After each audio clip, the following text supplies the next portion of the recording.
It was a typical morning at the bustling suburban police precinct.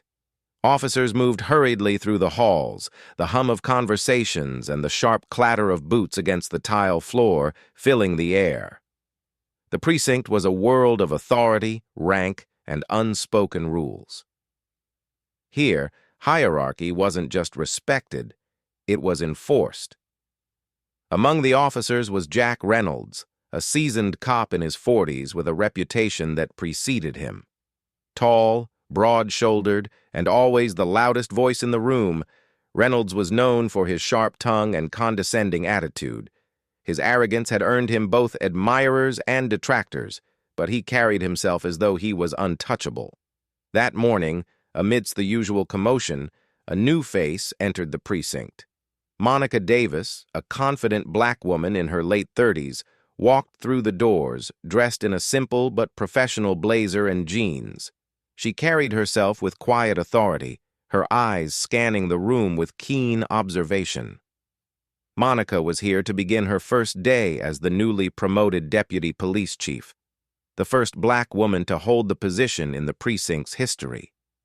But Monica wasn't here to make a grand entrance. She wanted to observe, to take in the environment and the people she would soon be leading. She moved quietly through the precinct, unnoticed by most, until she reached a corner where a group of officers were gathered around Reynolds, laughing at one of his crude jokes. Reynolds noticed Monica standing nearby, looking at a wall of case reports. He raised an eyebrow, his smirk widening as he saw her casual attire and unfamiliar face. To him, she didn't look like someone who belonged there. "Hey, ma'am," Reynolds called out loudly, his voice dripping with sarcasm. "Lost? This isn't the DMV, or did you take a wrong turn looking for your lawyer's office?" The group of officers chuckled, some nervously, others genuinely entertained. Monica turned to face him, her expression calm but unimpressed. "Actually," she said, her voice steady, "I'm just getting to know the place."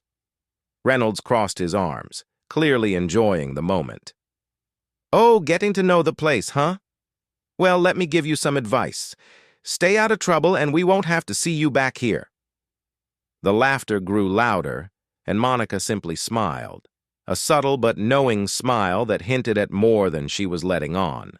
She didn't respond to Reynolds's mocking tone, nor did she explain herself.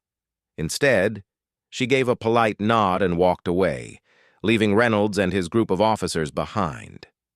"Unbelievable," Reynolds muttered, shaking his head as he turned back to his colleagues. "What's next? Civilians giving us advice on how to do our job?" As Monica walked through the precinct, her mind remained focused. She had already learned a lot in her brief time there, about the culture, the dynamics, and most importantly, about people like Reynolds. But she didn't let the encounter rattle her. She knew that soon enough, Reynolds would find out exactly who she was and what she stood for. The precinct buzzed with its usual energy as officers moved between desks, phones rang, and conversations filled the air. Monica Davis sat quietly at a corner desk, her presence seemingly unnoticed by most of the officers. She had decided to stay incognito for a while longer, observing the environment and the people she would soon lead. Her calm demeanor hid the sharp observations she was making about the precinct's culture. Across the room, Officer Jack Reynolds stood with a group of his colleagues, his voice as loud as ever. Reynolds thrived in the spotlight, and this morning was no different. Spotting Monica sitting alone, he leaned toward his group, his smirk widening.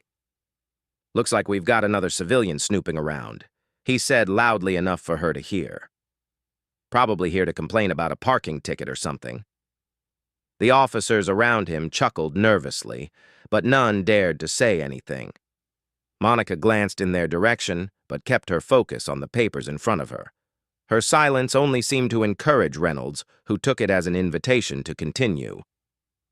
"You know," Reynolds said, stepping closer to her desk, "the problem these days is that people don't understand how things work around here. There's a chain of command, and if you're not part of it, you stay out of the way." His tone was condescending, and his words carried a clear undertone of disdain. Monica finally looked up, her expression composed and unreadable. "That's good advice," she said evenly, her voice calm, but with a hint of irony. "Understanding the chain of command is important. It's something I always try to prioritize." Reynolds scoffed, misinterpreting her words. "Well, glad to see you're catching on," he said smugly. "If more people did, this job would be a lot easier." As the tension in the room grew, a junior officer sitting at a nearby desk shifted uncomfortably. He watched the exchange nervously, his eyes darting between Monica and Reynolds. He seemed torn between stepping in and staying silent, ultimately choosing the latter. It was clear that Reynolds's overbearing personality had silenced him, just as it had many others in the precinct. Monica leaned back slightly, her calm gaze fixed on Reynolds. "I'm sure things will change soon enough," she said, her voice carrying an air of quiet confidence. "But thank you for the advice, Officer Reynolds. It's always helpful to hear someone's perspective." Reynolds raised an eyebrow, her words catching him off guard for a moment. But his smirk quickly returned as he waved her off. "Just trying to help," he said, walking back to his group. "You know how it is. People like that never last long around here." Monica watched him go, making mental notes of every word he said and every reaction he elicited from his colleagues. She had seen enough to understand the dynamics of the room, the arrogance, the passive enabling, and the lack of accountability. But she didn't let it rattle her. Instead, she took a deep breath, collected her things, and prepared for the next step. As she left the room, the junior officer glanced at her, his face a mix of curiosity and guilt for not speaking up. Monica gave him a small, understanding nod. Soon enough, they would all see what real leadership looked like. The next morning, the precinct buzzed with its usual energy, but an air of anticipation lingered.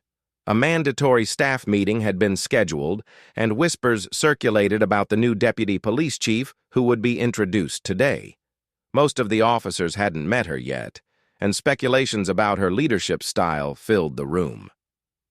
Officer Jack Reynolds strolled into the meeting room with his usual air of confidence, cracking jokes with his colleagues as they found their seats.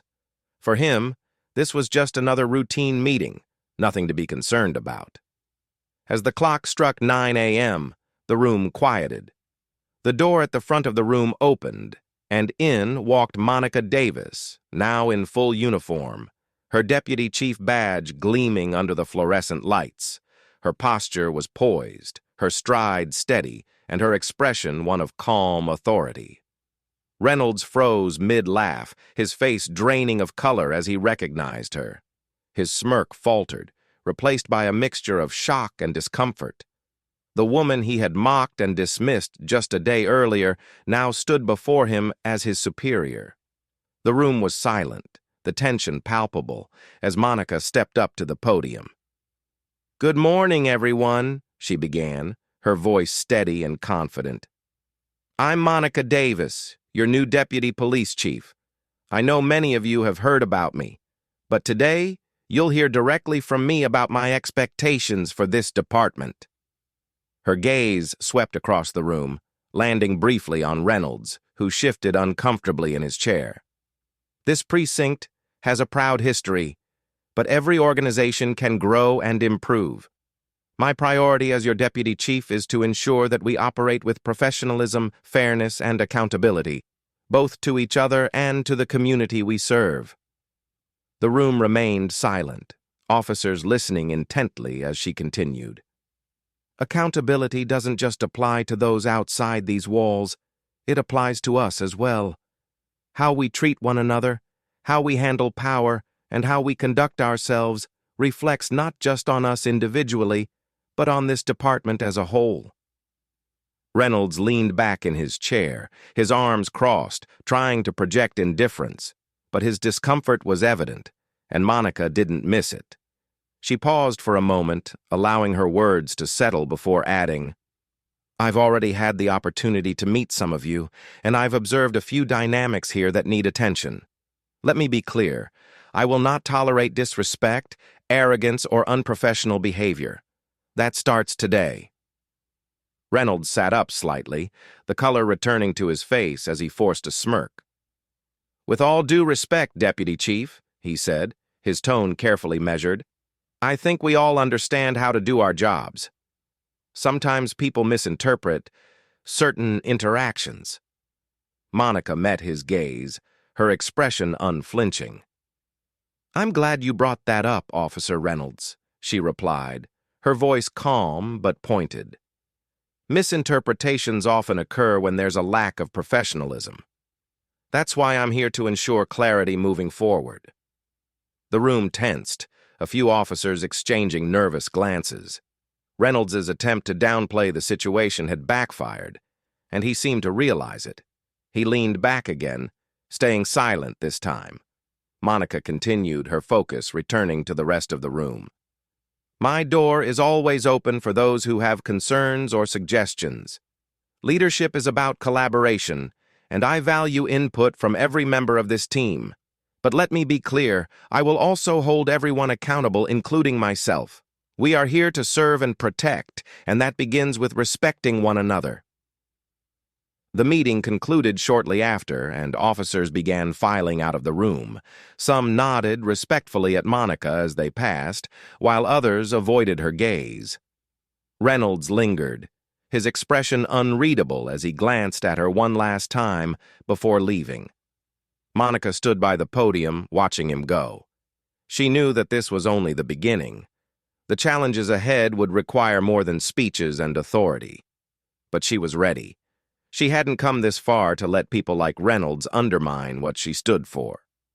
As she walked out of the meeting room, she felt a sense of resolve. The tone had been set, and the message was clear. Things were about to change.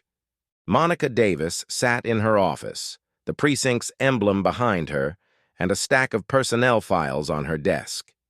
After the meeting, she had decided to dive deeper into the dynamics of the department, particularly Officer Jack Reynolds. Her interactions with him had been enough to raise red flags, but she needed concrete evidence if she was going to address the deeper issues he represented. She opened the first file, scanning through complaints that had been quietly filed against Reynolds over the years. There were reports of unprofessional behavior, allegations of biased traffic stops, and even accusations of verbal harassment. Many of the complaints were labeled as resolved, though the lack of follow-up documentation suggested otherwise. The pattern was clear. Reynolds had operated with a sense of impunity, and the system had enabled him. Over the next few days, Monica observed Reynolds quietly, blending into the background as he interacted with colleagues and civilians. His arrogance was unmistakable. He frequently dismissed junior officers' input, making them feel insignificant. His interactions with the public were no better, his tone often condescending, his demeanor intimidating. One afternoon, Monica stood near the precinct's front desk, watching as Reynolds handled a routine matter with a young black man who had come in to file a noise complaint. Reynolds leaned against the counter, his posture casual but his tone dismissive. "Noise complaint? Really? You can't handle that on your own," he said, his voice laced with sarcasm. The young man hesitated. "I just thought it might be worth reporting. It's been happening every night." Reynolds smirked. "Yeah, sure. We'll get right on that," he said, waving him off. As the man left, Monica stepped forward, her presence unnoticed by Reynolds until she spoke. "Interesting approach to public relations, Officer Reynolds," she said calmly. Reynolds turned, caught off guard but quickly recovering. "Just handling things my way, Deputy Chief," he said with a forced smile. "You know how it is." Monica didn't respond. She simply nodded and walked away, making a mental note of the interaction. Monica began speaking with junior officers and staff, creating a safe space for them to share their experiences. Many were hesitant at first, afraid of repercussions, but Monica's empathetic demeanor eventually won their trust. Stories of Reynolds's behavior poured in, how he belittled younger officers, ignored complaints, and used his position to intimidate those who challenged him. "Honestly, Deputy Chief," one officer admitted, "it's been like this for years. People complain, but nothing ever happens. He's untouchable." Monica's determination grew. The toxic culture Reynolds had contributed to was larger than just him, but addressing his behavior would be a critical first step. Then came the tipping point. A community member visited the precinct to report an incident involving Reynolds.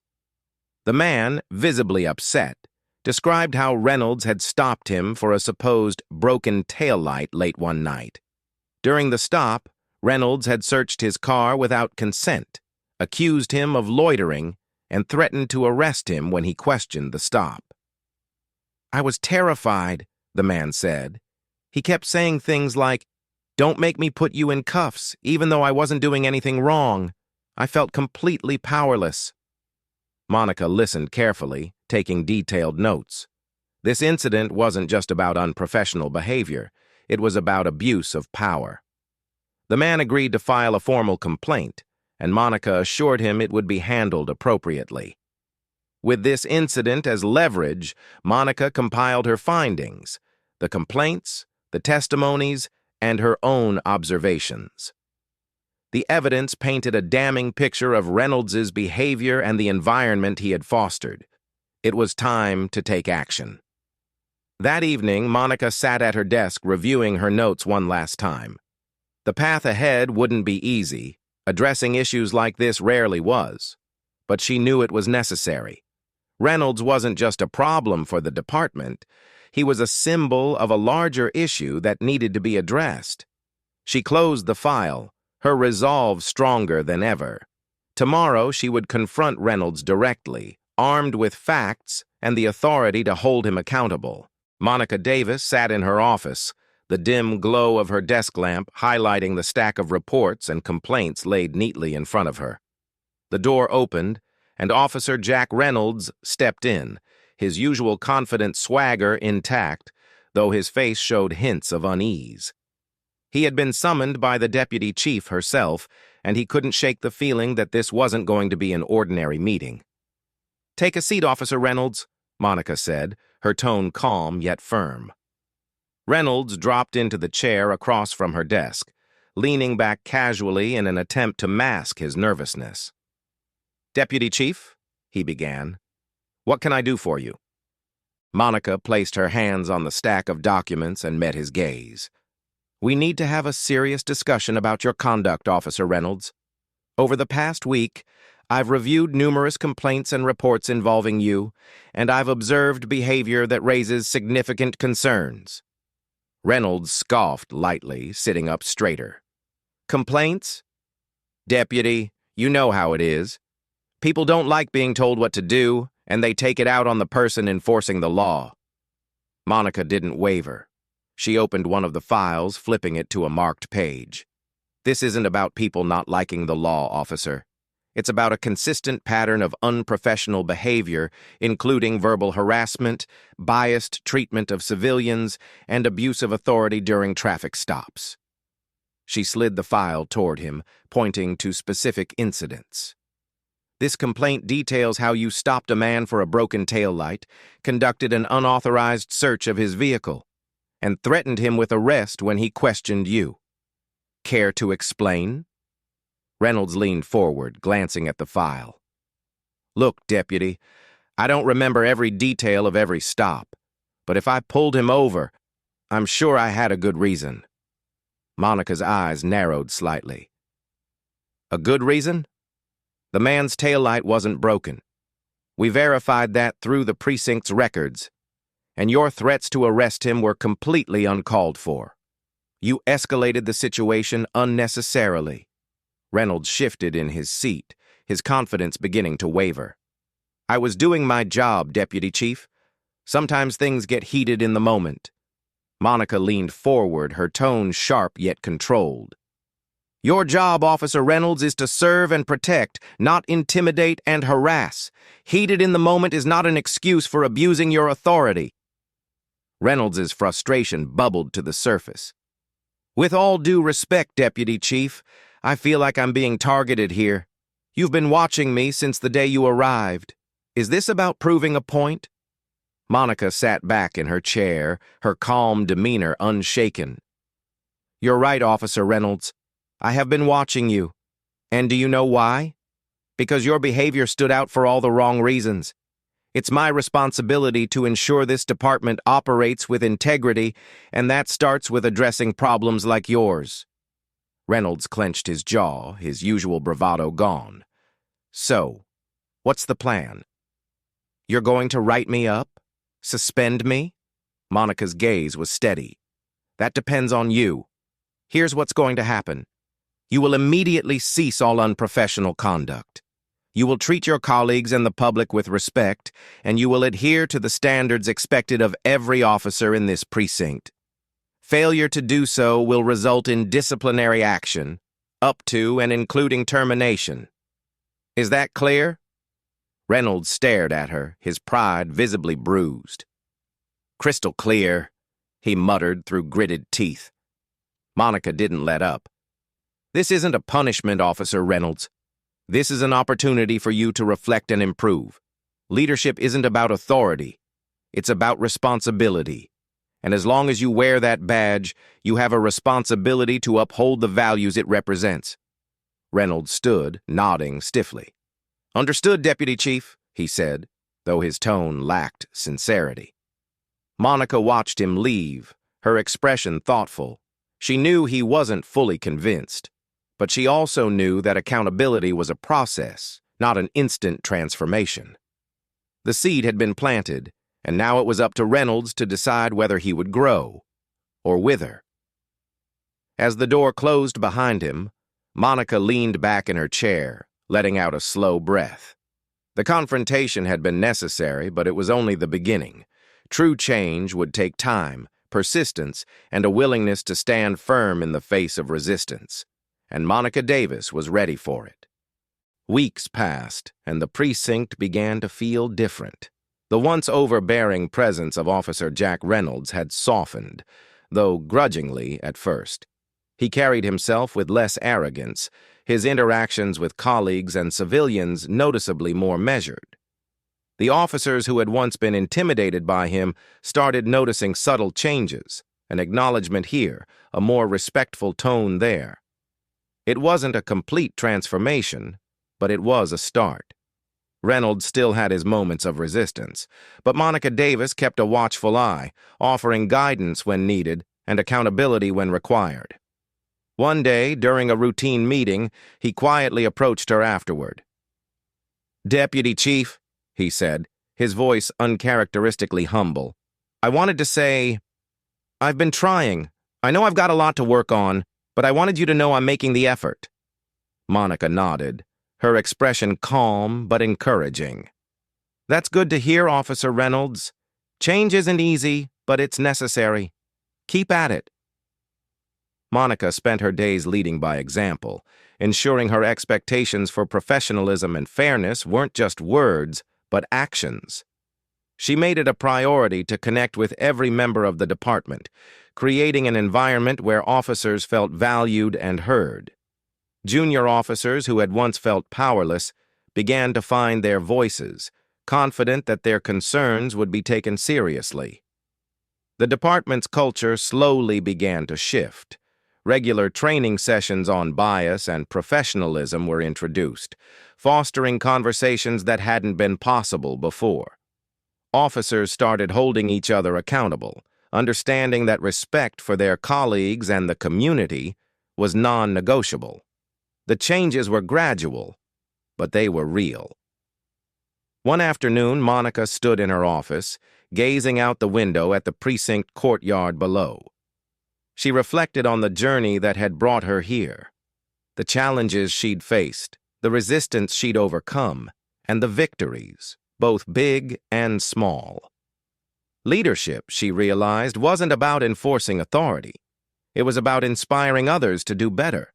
It was about creating a space where fairness and respect were the foundation for everything. A knock at her door interrupted her thoughts. It was a young officer, one she'd mentored since her arrival. "Deputy Chief," he said, smiling nervously, "I just wanted to thank you. Things feel different around here. Better. And that's because of you." Monica smiled warmly. "Thank you.